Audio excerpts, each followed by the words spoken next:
Hello everybody, super quick video today on 3 tips that I can give you to make your chords sound a lot better. If you get a hard chord like this, for example, and it's just not coming out the way you want it to. 3 tips that I can give you to make that sound a lot better. Firstly, make sure your thumb is staying behind the guitar at all times. If your thumb is ever poking out in front of the guitar like this, you're not able to pinch the neck the way that you need to get a proper grip on those strings. So number 1 is keep the thumb behind the neck at all times.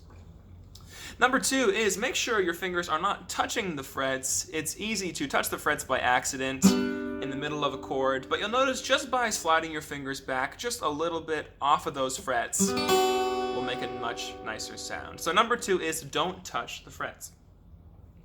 Number 3 is make sure your fingers are curled. What do I mean by that? Well, if your fingers are sort of flat like this, sort of facing down towards the ground, you can get a solid grip, but it's easy to mute those strings that are underneath. For example, maybe you need some open strings in your chord. But if your finger is down here, touching those strings, you can't possibly hear those notes. So curl that finger upwards. You want to see a bit of a curl in your knuckles like this, almost like a C shape, so that you can get more on top of the strings. Not sound flat like this, but coming more from above, okay? The way you can do that is bring your thumb down so that your whole hand can curl around like this, okay? That brings us from this to this.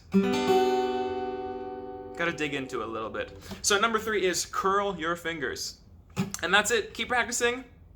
I'll see you next time.